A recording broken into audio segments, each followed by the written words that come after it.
प्रथम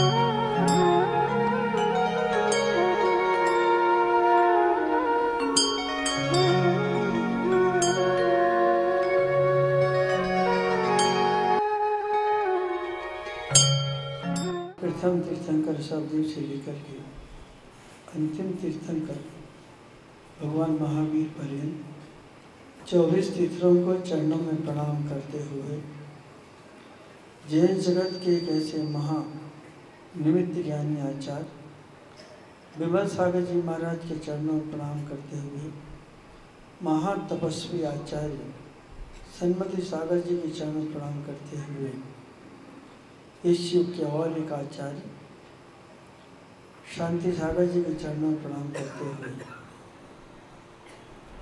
प्रिय आत्मन मेरा प्रेम स्वीकार करें।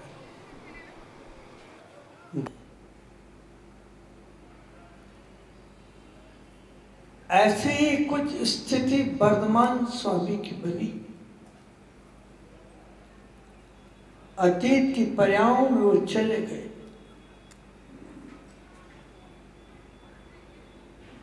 और एक ऐसी पर्याय में भी गए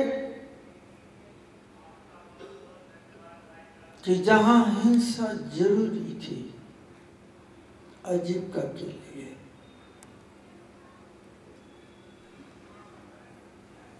वहां समझ का विकास नहीं हो सका, लेकिन वहां की प्रकृति, वहां की संस्कृति, वहां का वातावरण ऐसा था कि जहां उनका जन्म हुआ वहां कोई समझाने वाला भी नहीं मिला। लेकिन देवयोग की बात थी कि जब प्रबल पुण्य का उदय आता हो तो वहां भी कोई जगाने वाला मिलता है।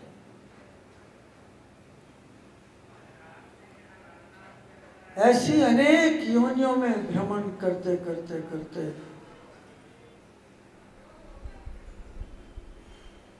नए धर्मों का बीजारोपण करते करते, मिथ्यात्व का बीजारोपण करते करते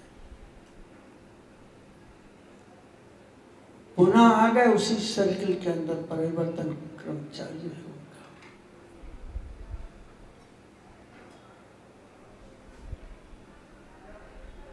उनके अंदर जब संन्यास का भाव जगा, उनकी मनोस्थिति क्या थी वो आपको बता रहा हूं मैं। क्योंकि जितना भी धर्म और कर्म होता है वो हमारी मनोस्थिति के अनुसार होता है। उन्होंने दुख को स्वीकार किया।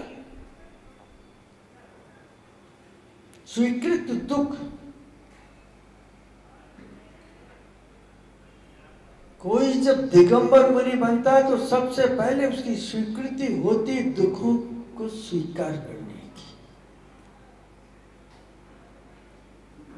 कितने दुख आते हैं उस मार्ग के अंदर आप कैसे समझेंगे। दुख की स्वीकृति, पहले दुख की स्वीकृति तो यह है कि आजीवन में नग्न रहूंगा, पहली स्वीकृति है। ठंडी, गर्मी, वर्षा, प्रतिकूल अनुकूल वातावरण को सहन करूंगा, इतना ही नहीं,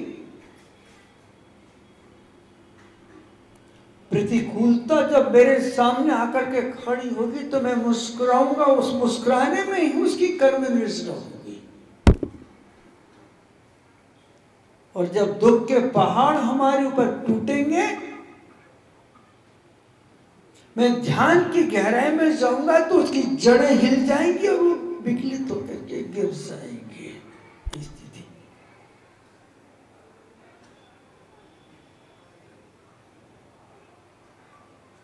और जब कोई मुझे टोकेगा, मुझे मारेगा, मुझे पीटेगा, मेरे मन में किंचित भी उसके पीछे बैर का भाव पैदा नहीं होगा, प्रतिकार का भाव पैदा नहीं होगा। यह अभयदान है। स्वीकृत दुख पीटने वाले को भी अमर होने का दान है। प्रतिकूलता आने पर भी करुणा का भाव है। कष्ट की वर्षा होने के पश्चात भी मुस्कुराहट नहीं छोड़ी उन्होंने। उनके व्यक्तित्व से, उनकी सहनशीलता से, उनके परिचय जैसे, उनके स्वीकृत दुख से हम कुछ ले सकते हैं कि अगर कोई हमारे प्रतिकूल है तो हमें उसके संबंध में क्या सोचना चाहिए। अगर कोई संत के निकट बैठा है और हमें वहां जाने का अवसर नहीं मिला तो हमें क्या सोचना चाहिए। अगर कोई संत का विश्वास पात्र बन के बैठ गया तो हमें उस समय क्या सोचना चाहिए। निर्जरा का क्रम, बंधन से मुक्ति कैसे करेंगे हम। जो कर्म का संग्राम भीतर चल रहा है, बहुत बड़ा संग्राम है, अब इसमें निकलेगा, बताऊंगा आपको। उस संग्राम से हम कैसे जूझेंगे। कहते हैं जीवन एक संग्राम है, मृत्यु विश्राम है। इस शब्दों को ध्यान रखिए आप। उस संग्राम को तपस्वी वर्धमान कैसे फेस करते हैं, कैसे समत्त भाव से देखते हैं, ये महत्वपूर्ण है। निर्जरा भी चल रही है, संवर भी हो रहा है, और चेतना भीतर से परिमार्जित, प्यूरिफाइड हो रही है, शुद्ध हो रही है। श्लोक पढ़ रहा हूं।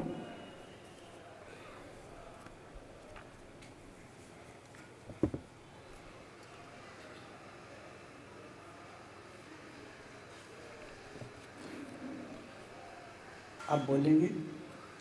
नमन्ना केंद्राली मुकुट मणि बाजाल जटिलम।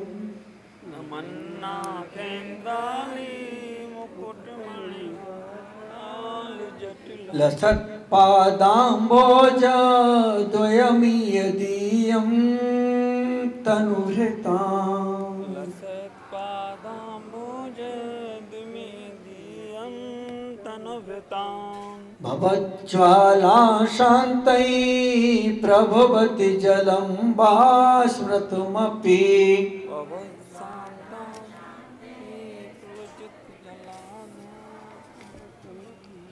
महावीरा स्वामी नयन पथगामी भवतु मे।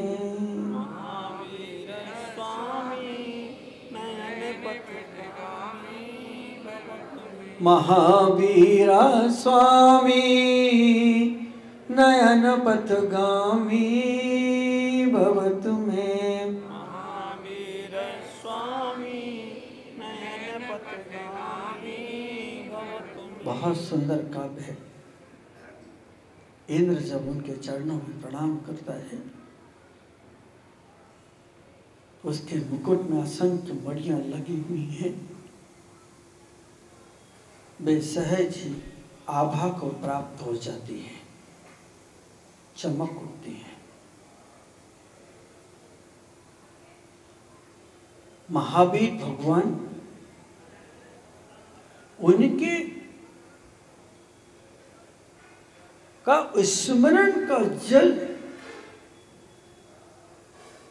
जैसे करुणा का जल भीतर पैदा होता है, तो भाव की ज्वाला जहां निकलती है वो शांत हो जाती। स्मृति भवज्वाला शांतई प्रभवति जलवा स्मृतमपि।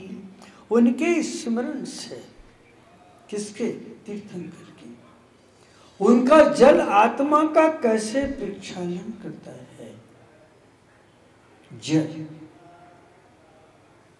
जल की तीन विशेषता है। पहली, पानी हमेशा नीचे की तरफ बहता है। अगर उसे ऊपर ले जाना हो तो पुरुषार्थ करना पड़ेगा, मशीन लगाना पड़ेगा। और नीचे की ओर जाता है तो उसकी दूसरी विशेषता है कि धरती की पूरी अंतिम नीचाई तक जाने की कोशिश करता है। मेरी बात समझ में आ रही? कहां तक? अंतिम नीचाई तक जाएगा। दूसरी विशेषता पानी की, पानी गतिवान है, ठहरता नहीं, चलता। चलता माने बहता।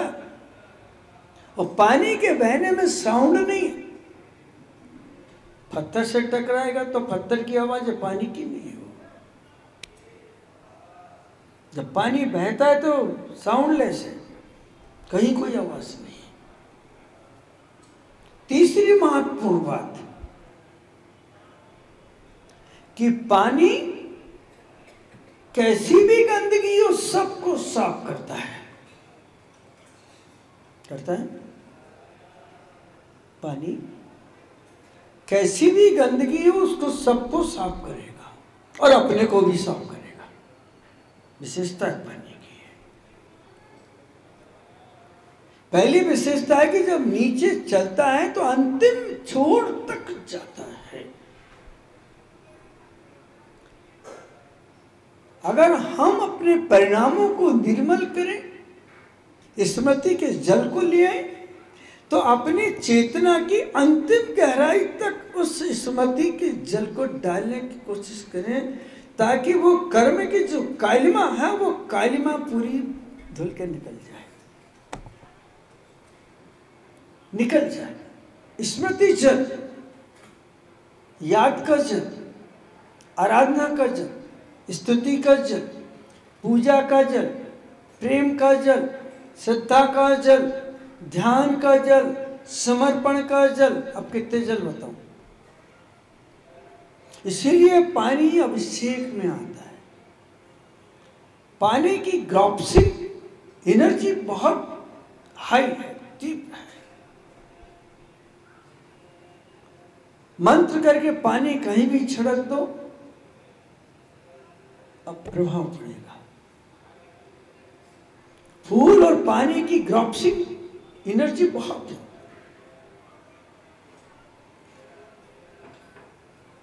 किसी को पानी मंत्रित करके पिला दो तो वश में हो जाएगा। इसलिए पानी सिर पे डालते प्रभु के तो बिल्कुल चरण तक पहुंचता है। कहता है कि नहीं, मैं नीचे जाऊंगा, सिर पे बैठने नहीं आया, मैं तो सिर के ऊपर जो धूल ध्वांस थी उसको साफ करने के लिए आया। गतिवान है पानी। पानी के दो भेद करो, एक नदी का पानी है और एक तालाब का पानी है। नदी का पानी सतत अपने लक्ष्य की ओर बढ़ रहा है और तालाब का पानी एक स्थान पे पड़ा पड़ा सड़ रहा है, सूखेगा, उड़ेगा। और एक विशेषता पानी की, अगर शीत स्थान दे दो, फ्रिज दे दो तो जमेगा, और अगर उसे थोड़ा सा धूप में रखे तो पिघल जाएगा। यानी भक्त कैसा होना चाहिए सम्यक दृष्टि कि कदाचित असहनीय सम्यक दृष्टि है तो 6 महीने की कसाय, व्रती संयमी है तो 15 दिन तक कसाय, और तपस्वी महाव्रती संयमी है तो पानी में खींची गई रेखा के समान कसाय। पानी को फ्रिज में रखो, जम जाएगा, बाहर निकालो, पिघल जाएगा। पानी वही है। और पानी को अगर अग्नि का सहयोग करा दो तो भाप बन के उड़ जाएगा और अगर फिर उसे शिथिलता दो तो नीचे जमीन पे आ जाएगा। निगोज से निर्वाण, निगोज से मनुष्य, तिर्यंच, वनस्पति, किसी भी पर्याय में, मनुष्य की पर्याय में सदुपयोग किया तो निर्वाण और दुरुपयोग किया तो फिर उन्हीं स्थावर की पर्याय में चला जाएगा। पानी, इतनी महिमा है पानी की। उन सारी पर्यायों का स्मरण करते करते करते करते करते महावीर एक तरफ स्थिर हो गए और जिन जिन के प्रति मन के अंदर कसाय का भाव, शत्रुता का भाव, परायपन का भाव, अहंकार का भाव, स्वार्थ का भाव, तो उन्होंने उनको धीरे धीरे विगलित करना प्रारंभ किया। वह कुत्ती, फीमेल डॉग, चरणों तक गई, सत्संग किया, सुना, अच्छी पर्याय को निकल गई, अच्छी जगह गई, वैभव मिला तो बिगड़ गई, पुनः बिगड़ गई। संस्कार थे, आपने कभी कोई पाप नहीं किया फिर भी सिर दर्द हुआ, आपने किसी को गाली नहीं दी फिर भी अपमान हुआ, आपने किसी का बुरा नहीं चाहा लेकिन सासू दुश्मन मिली, घर बहुत अच्छा मिला, विचार खोटे मिले, पाप नहीं किया, लेकिन वो कब का है? अतीत का है। हम लोग पुनर्जन्म को मानते हैं। आपने वर्तमान में कुछ नहीं किया। वर्तमान स्वामी ने, तपस्वी वर्तमान ने, महावीर ने साधना के समय महल में आए, मुनि बने, उपसर्ग हुए, क्या किया था उन्होंने?